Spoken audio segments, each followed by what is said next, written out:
Y ahora sí estamos grabando. ¿Quién quiere continuar? Yo. ¿Tatiana? Sí. Bien, Tatiana, esa es la actitud. ¿Preparada? Mientras se van conectando los Sí, señor. demás, ¿vale? 7 Bueno, minutos. A partir de ya. ¿listo? Bueno, voy a hablar un poco de la historia de la radio y de por qué lo considero como un medio de transformación social.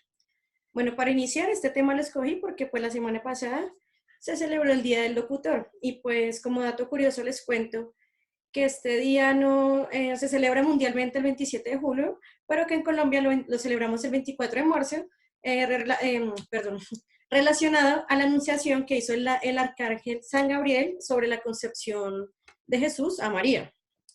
Entonces, pues, por ahí quiero empezar por ese dato curioso.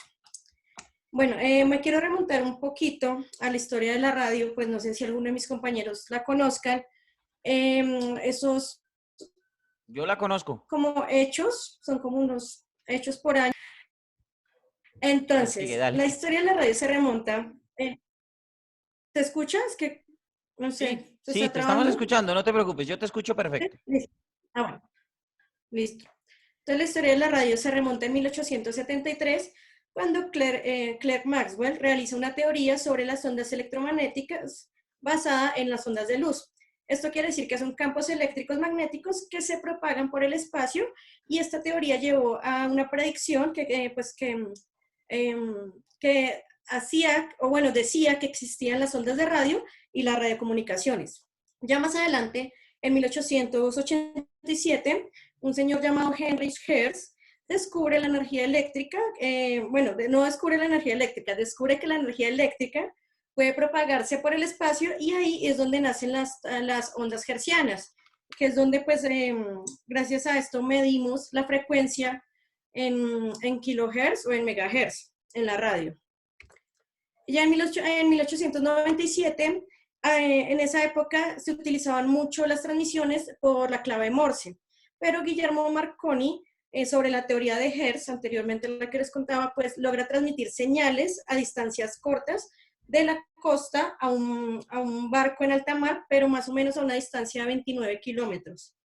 Ya en 1901 se realiza la primera comunicación transatlántica a más de 300 kilómetros y allí es donde se descubre que conectados una antena a una conexión a tierra, a un transmisor, se aumentaba la distancia de la comunicación. Para continuar, pues les cuento que hay una serie de acontecimientos mundiales y nacionales que hacen posible el desarrollo de las transmisiones y por lo tanto que más adelante se desarrolle la radio como medio de comunicación. El primero de ellos es el hundimiento del Titanic en 1912, pues que gracias a ello se pudo hacer la comunicación en donde se avisaba que el barco se estaba hundiendo y pues gracias a eso también pudieron pues encontrarlos y salvar a ciertas personas. Más adelante, en 1969, hay un suceso que yo creo que muchos conocen, que es la llegada del hombre a la luna, pues también este se transmitió, fue muy importante. En 1920 se asigna la primera frecuencia en Estados Unidos de una emisora que retransmitió la elección del presidente Warren en ese momento. Acá en Colombia ya llega la radio en 1929 bajo el mandato del gobierno del presidente Miguel Abadía Méndez. Ese año se inaugura la HJN, que hoy es la conocida radiodifusora nacional. Yo creo que pues muchos han escuchado de ella, pero en ese tiempo se hacía llamar La Voz de Barranquilla. Así llegó la radio a nuestro país. En 1935 muere Carlos Gardel, que es su máximo exponente del tango, y de ahí surge el radioperiodismo. Ya en 1936, en esa época, pues como todos sabemos, es la época de la violencia bipartidista entre liberales y conservadores, y pues ahí se hace la transmisión de lo que está pasando en ese momento entre esos dos partidos políticos. En 1945 ya surgen las cadenas comerciales como RCN, Caracol y Todelar, que pues son como las más conocidas en este medio. Ella, en 1948, el llamado Bogotazo, que fue el asesinato de Jorge Eliezer Gaitán, en la radio se empezó como pues a difundir esta noticia y fue como el medio en donde también se incitó un poco a que surgiera este hecho y pues la violencia, incitó más que todo a la gente a la violencia, que salieran a las calles, a que pues mataron a Gaitán y pues a que se defendiera esto. Eso fue como gracias a la radio. Y así sucesivamente, ya con la transmisión de eventos deportivos, con noticias, con espectáculos, con novelas y con pues, radionovelas, que también yo creo que han escuchado de esto.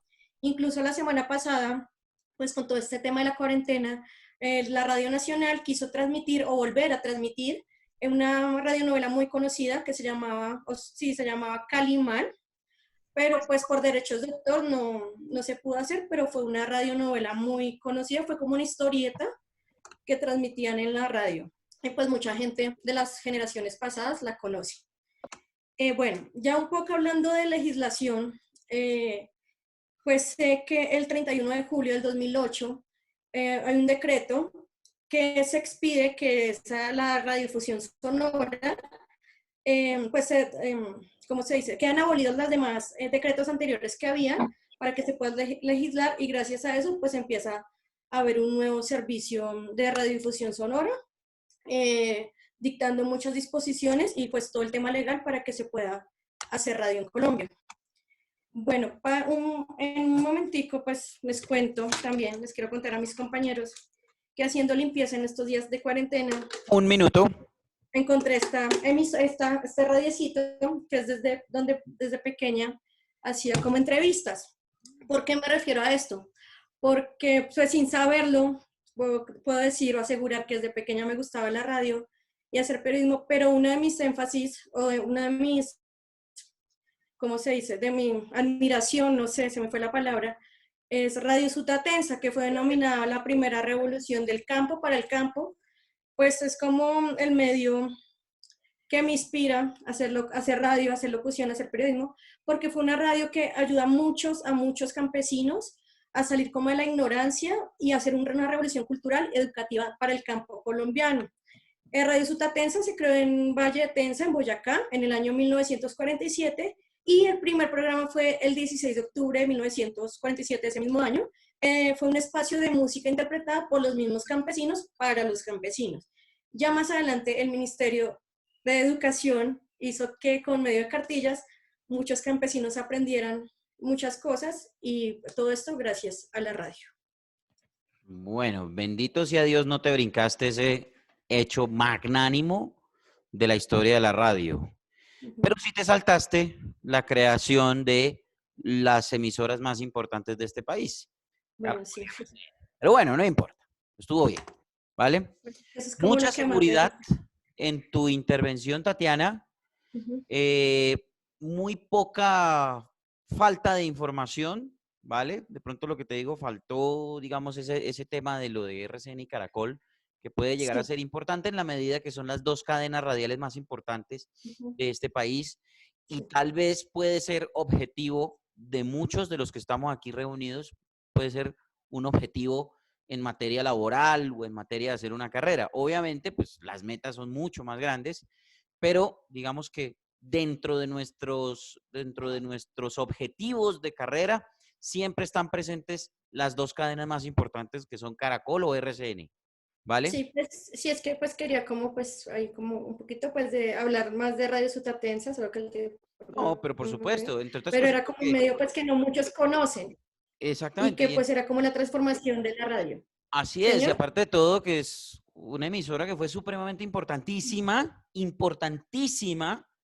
en la historia de la radio colombiana. Es la primera que incursiona en el tema de la radio educativa, de la educación a través de la radio, en un país que hasta ahora socialmente se estaba medio acomodando y que después se desbarató con el Bogotazo, ¿vale? Pero que en un país que estaba apenas construyendo sus cuestiones y se estaba formando como país ya hecho y derecho, apareció la educación a través de la radio, que fue supremamente importante. Radio Sutatensa es un hecho importantísimo que ocurrió en la historia de la radio colombiana, que uno nunca puede, cuando habla de historia de radio, uno jamás puede dejarla de lado, jamás, ¿vale? Entonces, ya yéndonos al tema más técnico, Tatiana, déjame decirte que tienes que bajarle un punto a la velocidad porque Es por que, más que estés presionada por el tema del tiempo, las ideas hay que darlas claras, no atropellarnos a la hora de leer. ujú, Puede ser que sea costumbre, ¿cierto? Y que tú hablas así todo el tiempo, entonces es tu forma de comunicarte, pero hay que aprender también a bajarle un poquitico al, a la la forma como velocidad. estás diciendo las cosas, Ujú, ¿vale? Porque se puede perder parte del mensaje en que pegas palabras, pegas frases y entonces se atropella mucho, se escucha muy atropellado y no se entiende en algunas cuestiones, ¿vale? Sin embargo, tuviste mucha seguridad, aparte de todo, tuviste información, datos a la mano, ¿sí? Leíste en algunas partes, pero creo que sí, fueron cuestiones muy puntuales que había que leer, sí. ¿vale? Entonces, digamos que no es el tema tan grave y no fue todo el tiempo, Ujú. ¿vale? Sino que fue en ratos, en otros ratos sí diste Sí, explicaciones. como para guiarme, era como para guiarme. Exactamente. Entonces me parece que es un muy buen ejercicio, hizo la diferencia. Lo único es que bájale un punto a la velocidad a la hora de hablar, Sí. ¿vale? Porque eso también puede ser inseguridad, nerviosismo, ¿cierto? Un No, pues poquitico que de casi siempre tensión. hablo así, todas las veces hablo Pero así. sí, puede ser costumbre, como puede ser también Ujú, Lo primero que uno nota sí, es, sí. está tenso y está No, hablando y de pronto rápido. más en este caso por el tema del tiempo. Precisamente, porque eso también Ujú, genera una tensión sí. adicional a lo que ya hemos expuesto, ¿vale? A Ujú, lo que puede ser, por ejemplo, confrontar un público. En, la idea es que este ejercicio se haga en el salón enfrente de todos, que es todavía más bravo. sí. Aquí, pues por lo menos uno está en el ambiente, en su zona de confort en la casa, pero aún así está enfrente de un público, ¿cierto? Entonces, también tiene su toque de presión. ¿Vale, Sí, Tatiana? sí, señor. 4-7 también, muy bien. Bueno, ¿Quién sigue?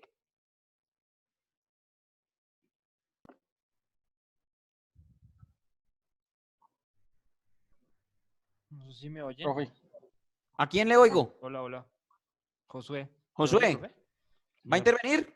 Sí, señor. Listo, mi hermano. ¿Preparado? Sí, señor.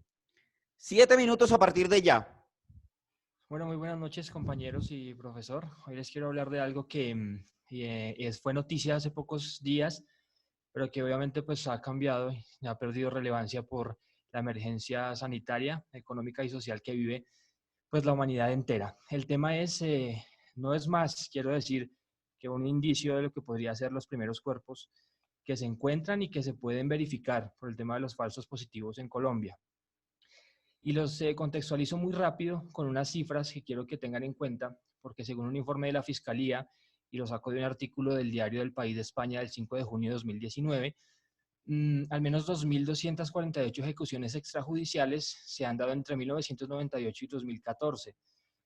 Pero hay una particularidad, es que el 97% de esos casos se dieron de 2002 a 2008, entre el primer y segundo mandato del expresidente Álvaro Uribe. Según estos cálculos, que ya son comprobables según la Fiscalía, pues podrían ser hasta 4.000 personas las que han muerto por estos casos de falsos positivos en Colombia. Hay unas entidades que han dicho que son muchos más. De hecho, desapariciones forzadas en Colombia se pueden contabilizar en 80.000 personas y ejecuciones extrajudiciales, que son cosas distintas, pueden ser hasta 10.000 personas. Esto es un artículo, como les digo, que lo sacó del diario El País de España del 5 de julio de 2019. Teniendo en cuenta este panorama de los falsos positivos, hay que hablar de algo que pasó en Colombia y es la creación de la JEP, la Jurisdicción Especial para la Paz. Es un mecanismo, es un organismo judicial que se creó a partir de la firma del acuerdo de paz que se firmó en Bogotá el 24 de noviembre de 2016 entre la exguerrilla de las FARC, ahora partido político, y el gobierno nacional.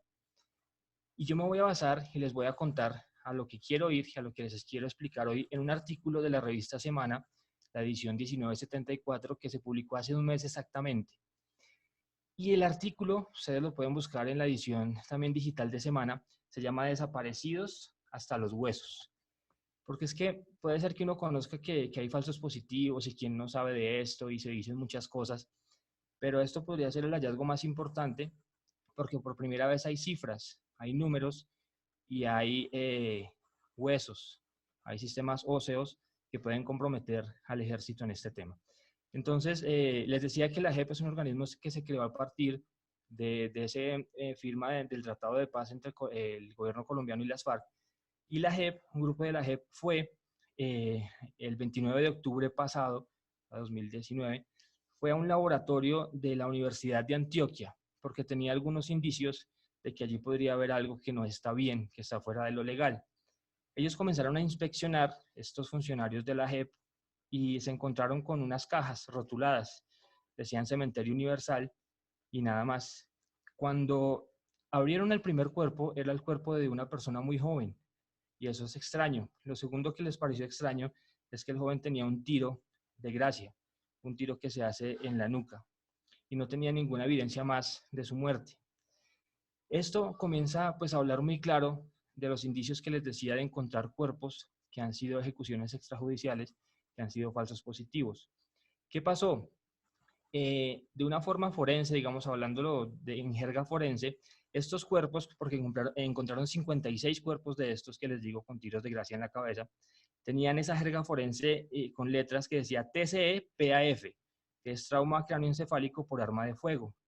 Habían otros dentro de estos 56 cuerpos que decían por mecanismo, o sea, que murieron por mecanismo no identificado. Es decir, que no se encuentra por qué murieron, no tienen ninguna clase de evidencia. Comenzaron a hacerle trazabilidad y resulta que no hay trazabilidad de esos cuerpos. Resulta que lo único que encontraron las autoridades es que hay un convenio entre la alcaldía de Medellín y el cementerio central y la Universidad de Antioquia para llevar muchos cuerpos que se supone que no pertenecían a la guerra y utilizarlos como material académico.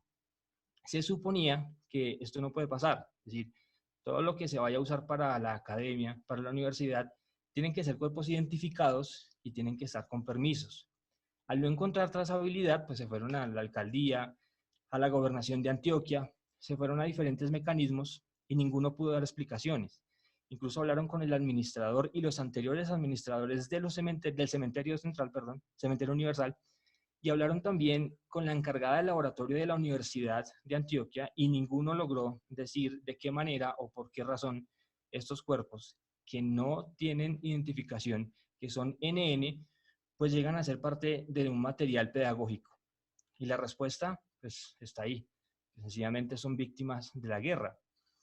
Los indicios también han dicho que podrían ser muchísimos cuerpos más, como les digo, en total encontraron 136 individuos así, pero 56 puntualmente con tiros de gracia, que son los que identificarían entonces que personas que fueron asesinadas y patrocinadas estos asesinatos por el Estado llegaron a este lugar pues sin ninguna clase de trazabilidad y hacen parte de los falsos positivos. Ahora, les decía que uno conoce muchas cosas de los falsos positivos, pero nunca encuentra, o no había encontrado hasta hace un mes que se publicó por parte de la revista Semana, indicios de cuerpos exactos y de lugares en donde pueden estar enterrados. Esto tiene un agravante, y es que hace un año exactamente, tomo el artículo también de la revista Semana, del 27 de febrero del año pasado, un artículo que comenzó en España, en el diario El País, que se llama Falsos Positivos 2.0 en pregunta, y es un informe de la organización Human Rights Watch que alerta sobre nuevos indicios de que el gobierno, a través pues obviamente de su cúpula militar, estaría promoviendo ciertas, digamos que formas de actuar, estarían reviviendo cosas de los falsos positivos. Ahora, ¿a qué voy con todo esto? Un minuto. Que si bien hay algunos indicios, que si bien hay claroscuros y hay cosas extrañas entre todas estas cosas que se comienzan a encontrar con el tema de falsos positivos, en Colombia es muy difícil que se llegue pues a una verdadera investigación sobre este tema. Y es muy difícil porque este artículo al que hago referencia de hace un año muestra que el gobierno nacional, en cabeza del presidente Iván Duque, ha nombrado 9 funcionarios o, digamos, miembros del ejército que tienen investigaciones serias, en este caso de falsos positivos, sobre todo en el gobierno de Álvaro Uribe, en los dos gobiernos, 2002-2010, que los volvió a poner, digamos, como a seguir en el ejército y los ascendió. Ahora uno se pregunta cómo es posible que después de todas estas investigaciones, pues esté pasando una cosa como estas, que hace un año el nuevo presidente de los colombianos, Iván Duque, ponga 9 de estas personas del ejército que están investigados, que tienen investigaciones en curso y pues vuelvan a estar pues al cargo del ejército. Esto pues crea una sensación de inseguridad para las víctimas. Y antes de terminar, les quisiera recomendar, porque el tiempo no da para más, un libro que me pareció muy interesante. Es de profesores de la Universidad Santo Tomás, se llama Ejecuciones extrajudiciales en Colombia 2002-2010. Es un libro documentado, son 10 años de trabajo sobre este tema y sería muy bueno pues, que lo incluyeran en su lista de lectura. Vale 62.000 pesos, lo encuentran en la Librería Nacional y pues es un tema larguísimo, me tocó pues correr mucho para resumirlo y sigue en investigación, pero quería darle relevancia y después de que pase esta emergencia mundial que vivimos todos, estoy seguro que va a ser uno de los hallazgos más importantes para comenzar a saber la verdad de lo que pasó en el conflicto armado. Muy largo. Bueno, es entendible, obviamente, el tema, aterrador. Realmente las cifras que usted da son bastante aterradoras. Al final echó la cuña de los 62.000 pesos. ¿A quién quiere favorecer con eso? No, sencillamente pues, son Ah. datos del libro. Para nada. No, está muy bien, está muy bien. Muy bien, Josué. Excelente intervención. Muy seguro, cifras concretas, específicas, nos aterrizó mucho en ese tema. Yo creo que pudo haber sido muy puntual porque se centró un poquito más en el tema de las cifras, de los datos, ¿cierto? Y digamos que nos quedó faltando un poco su opinión, su posición personal, aunque bueno, está muy claro que con las dudas que deja en su intervención, pues está muy claro cuál es su posición, ¿cierto? Entonces, en ese orden de ideas, yo puedo decir que esa intervención no es apta para uribistas. Lo levantan, ¿sí? Pero bueno, en fin.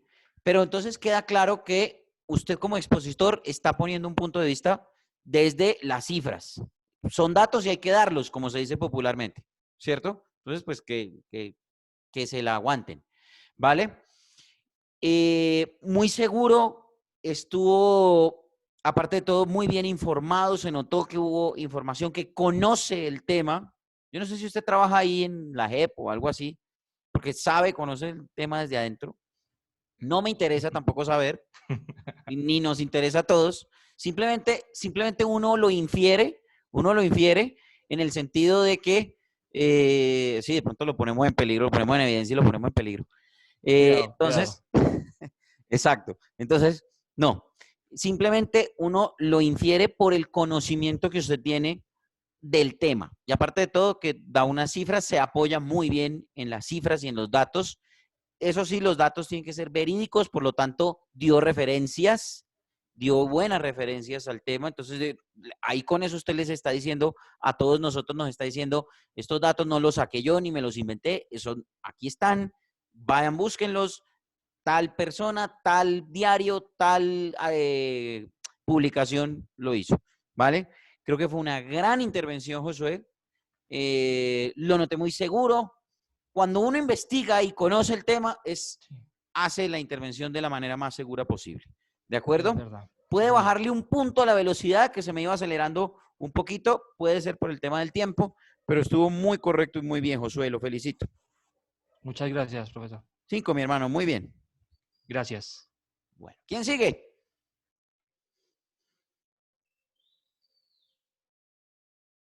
Profe. ¿Héctor? Sí, señor. Bueno. Sí, porque Déjeme ya el escuché al video profe puesto también. para que no lea. ¿Preparado? Sí, señor. Listo. 7 minutos a partir de ya. Listo. Muy buenas noches, profesor. Buenas noches a todos mis compañeros. Y para el día de hoy, pues les voy a hacer una pequeña intervención sobre los temas deportivos y cómo se han visto afectados los grandes eventos a nivel mundial. Y cómo también esto ha reflejado pues inconvenientes con nuestros deportistas y cómo la situación a nivel mundial se ha visto fuertemente impactada por el virus COVID-19. Para comenzar, vamos a hablar sobre el Tour de Francia, que una de las primeras prioridades o lo que se quería llevar a cabo hablando con su director Christian Prudhomme, que es el director del Tour de Francia, se ha hablado de llegar a correr un tour sin público, llevando esto a las directivas del Tour y a su director máximo, pues a declinar sobre esta opción debido a que si no hay clientes o no hay demanda, pues no va a haber pago para los ciclistas, ni va a haber cómo solventar los gastos de los equipos durante las competencias. También digamos que lo que se llevaba a cabo sobre la fecha de realización del tour, que se llevaría a cabo del 27 de junio al 19 de julio, puede ser modificada. Y si las cosas siguen como siguen en este país, digamos en Italia, que es donde se pasó el foco, antes era en China, en Wuhan, China, ahora uno de los focos está en Italia, en Europa. Entonces, teniendo en cuenta esto, el director del Tour también dio a conocer que para en este momento más importante Francia, que el Tour o lo que se viniera, que en este momento lo que ellos necesitaban era que Francia estuviera bien para poder llevar a cabo pues la competencia que es conocida, llamada como el Tour de Francia, que es una de las más importantes a nivel mundial en cuanto a ciclismo se refiere, y que pues digamos es raro porque las formas en las que se ha visto intervenida esta competencia ha sido por las guerras bélicas, que fue una en Rusia y otra en Japón, y pues las 5 veces que se ha llevado la cancelación de este evento ha sido por ese tipo de guerras, nunca había sido por un tipo de estos de una situación en salubridad. Importante, Francia, eso fue lo que dijo el director Christian Prudhomme sobre el Tour de Francia. Y hablando sobre más temas deportivos, ahora nos vamos para Tokio, 2020, los Juegos Olímpicos. Estos se llevarían a cabo el jueves del 24 de marzo. Se conoció su aplazamiento para el año 2021, llevándose estos el mismo nombre, Juegos Tokio 2020, sin esto alterar ninguna de las competencias ni ninguna de las organizaciones del evento. Solo también este es uno de los eventos que también se había sido aplazados también, digamos, por eventos de guerra, digamos, las guerras frías.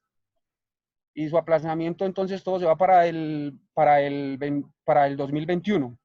Y será entre julio y agosto del 2021. La Comisión Olímpica Internacional se reunió, digamos, con los directivos de los Juegos de Tokio, con el gobierno japonés, y pues llevaron a cabo que lo más conveniente en este momento para los Juegos Olímpicos es aplazarlos para el 2021. Y también durante, digamos, en Asia, las otras competencias a las cuales se vieron afectadas por el COVID-19 fue el Mundial de Atletismo bajo techo en China para el 2021, también quedó aplazado. El Gran Premio Shanghái de la Fórmula 1, que pues en este momento todavía no tiene fecha, y pues lo más probable es que también sea aplazado. Y hablando también de nuestros deportistas colombianos, una de nuestra, bueno, la única piloto mujer que tenemos en grandes competencias en cuanto a automovilismo se refiere, nos contó un poco sobre la odisea que tuvo que pasar y la travesía para llegar a Japón, para salir de Japón. Digamos que esta piloto colombiana está radicada en España, y pues en el tiempo que ella estuvo saliendo de Japón salió preocupada pues porque digamos que estaba en una de las fuentes principales y número uno de contagio. Entonces lo que pasó en Japón en verdad fueron un desespero para ella, nos contaba, y fue una travesía para poder regresar a España hasta que por fin logró conseguir un vuelo después de varios días. Pero la sorpresa para ella fue que salió de donde estaba la pandemia, el pico más alto de pandemia, y llegó a encontrarse en España. Cuando llegó a España, que en realidad ya de donde venía no era el pico, sino que el pico ya se encontraba en España. Entonces, pues digamos que para una de las colombianas que nos prueba la super fórmula, que nos representa, entonces, pues digamos que esto fue un poco tedioso para esta deportista. Y cambiando de tema también a otro de los grandes deportistas que no solo demuestran que tienen corazón para el fútbol, para hacer goles, para aportar al deporte, también tienen un gran corazón para aportarle a las necesidades que necesitan hoy, que es la medicina, los hospitales y pues el personal que está atendiendo toda esta pandemia.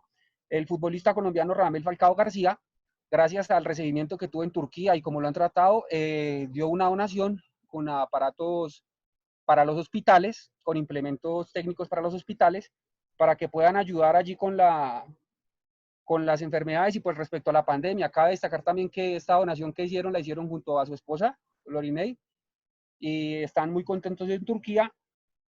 que donde ya contamos en Turquía contamos con un tope de 15.000 infectados y vamos con 277 muertos. Entonces esto para seguir hablando sobre el deporte.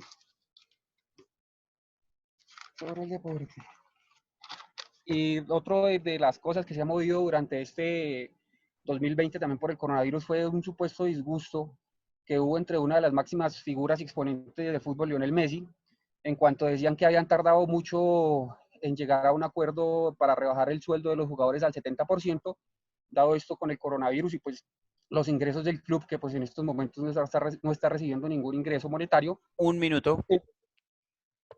Entonces hubo una discordia entre las directivas del Barcelona y pues digamos que el capitán en este caso es Lionel Messi, por el cual hubieron unas malas informaciones donde decían que se estaban demorando mucho para tomar esta decisión, a la cual respondieron en cabeza del futbolista Lionel Messi, los jugadores, que esto se debía a que ellos estaban pensando en el bienestar del club y más que en el bienestar del club, en sus trabajadores, por lo cual ellos estaban llegando a un acuerdo para que ellos, aparte de bajarse el sueldo el 70%, iban a donar plata del bolsillo de ellos para que a los trabajadores del club no se les bajara su nómina, sino que siguieran recibiendo su sueldo normalmente como si nada estuviese pasando. Y una de las cosas ya rápido para terminar pues es más para llamar la atención de todos los colombianos a nivel mundial de que pues que dejen de estigmatizar los animales, puesto que el virus viene de un animal, viene de un país donde no circula la salubridad para consumir ningún tipo de animal vivo o muerto, y tienen estigmatizados botando los animales a la calle y pues para decirle a todo el mundo que es mentira, que los animales no transmiten el virus, y pues esto para que tengan en cuenta que los animales también cuentan. Muchas gracias. Bueno, Héctor, eso último sobró Sí, de profe. su intervención. No tenía Lo puse ahí como por si me absolutamente quedaba colgado. nada que ver eso último que usted dijo con todo lo que dijo en su intervención, ¿vale? Okay. Entonces, Sí, señor. ojo, no cometa esa falla porque pues eso le desacredita su intervención. Si usted está hablando de deportes, Okay, termine de profe. hablar de deportes.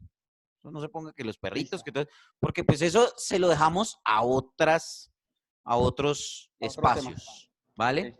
Sí, Eso señor. no es llenar el tiempo por llenar. No, Sí, señor. cierre, dele un cierre a su intervención. ¿Listo? Sí, Eso por señor. un lado. Por otro lado, ¿por qué se quedó corto en la intervención que al final le tocó salir a decir lo de Messi? ¿Cierto? Y bueno, tenía que ver, pero lo noté corto. ¿Por Me qué? equivoqué de hoja, Porque es que profe. usted arrancó y metió 40 huevos en una caja de 12. Entonces, despacio, hermano, no se afane, ¿sí? Porque arrancó y arrancó y arrancó y entonces Italia y después el fútbol y después los Olímpicos. Entonces, no le dio, como no tenía las pausas, entonces cambiaba de tema muy rápido. Entonces no nos daba tiempo como de digerir qué era lo que estaba pasando, ¿cierto? En cada deporte. Entonces usted empezó hablando del ciclismo, luego, puff, de un momento a otro pasó al fútbol, después, puff, de un momento a otro, olímpicos, Olímpicos. después, puff, de un momento a otro, ¿qué fue el otro? Fórmula 1. Fútbol O sea, colombiano. dio exposición de varios temas. O sea, Sí, no, Gracias, Snyder. y está bien, Snyder. O sea, yo no estoy diciendo que esté mal, al no, contrario. sí, está bien. Está bien porque es información, al fin de cuentas, ¿cierto? Y es una información que en este momento está detenida en el tiempo, ¿vale? Profe, Señor. y yo le iba a acotar algo de lo que decía Farfán sobre el tema de los sueldos de los jugadores del Barcelona. A cada jugador le van a disminuir cierto porcentaje, pero a los que más les van a disminuir es a Griezmann, a Luis Suárez y a Messi, que pues son los que más ganan en el equipo. Vale, entonces pilas con eso, Héctor. Vamos a escuchar a David. David tiene 5 minutos para hacer la intervención. Sí, profe, listo. Antes de hacer la intervención, profe, tenía algo que comentar también respecto a la exposición de Farfán. De pronto no apresurarnos en los datos porque Tatiana Calderón no es la única piloto colombiana. Tenemos a Manuela Vázquez también, que también pues ha alcanzado grandes logros como la WSK, que creo que es una de las categorías europeas a donde casi cualquier piloto colombiano quería llegar. Entonces, hay muchas más pilotos colombianas que nos representan en el exterior. Sí, Sí, pero la que ha llegado a esa categoría y a ese nivel ha sido solo Tatiana Calderón, ninguna otra ha llegado donde ella Pero no llegó. es la única. Pero sí, donde es ella que ha llegado, sí. el tema es que, Héctor, usted dijo que ella era la única. Ah, bueno, sí, en ese sí. Entonces, tener cuidado con eso, Sí, ¿vale? señor. Porque eso hace parte de la investigación, ¿vale? Ok. Bueno, entonces, eso le quita puntos a su exposición, el haber hablado muy rápido y al final, pues, metió, pues, lo de los animalitos, sí, chévere y todo, y a mí realmente me da pesar y me conmueve muchísimo, pero no iba ahí. Ese pedazo no iba ahí en la exposición. Sin embargo, ahora me voy por las cosas buenas.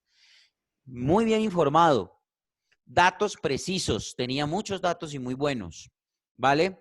Abordó temas coyunturales, temas actuales, ¿cierto? Por ejemplo, ahorita están debatiendo lo del Tour de Francia. Creo que se saltó lo de la cancelación de Wimbledon, por ejemplo, ¿sí? Del abierto de Wimbledon y que está en peligro la realización de los otros Grand Slams, ¿cierto? Entonces, eso se lo saltó. Sin embargo, de los temas que tocó, creo que estuvo muy puntual y tenía buena información al respecto y eso es de resaltar, ¿vale?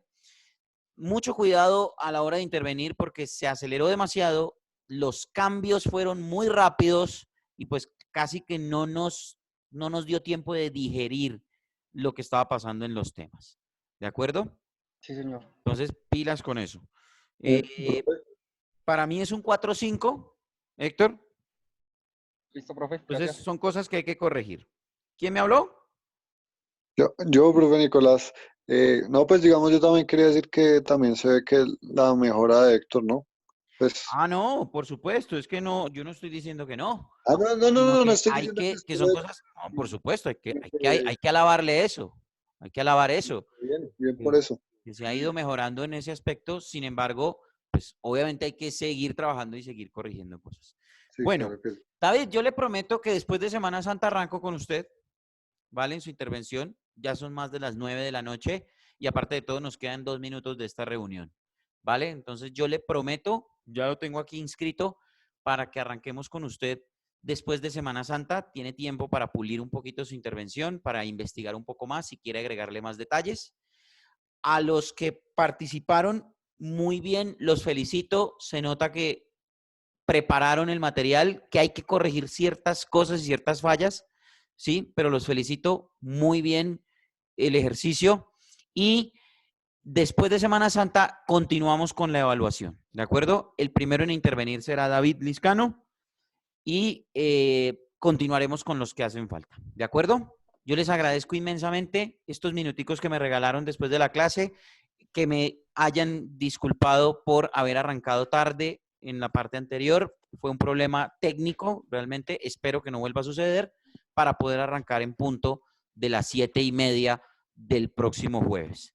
Muchachos, lávense las manos constantemente, guárdense en la casa. Si no tienen necesidad de salir, no salgan, por favor. Cuídense mucho. Si salen, entonces no tener así mucho contacto con la gente, no pegarse del uno del otro haciendo fila.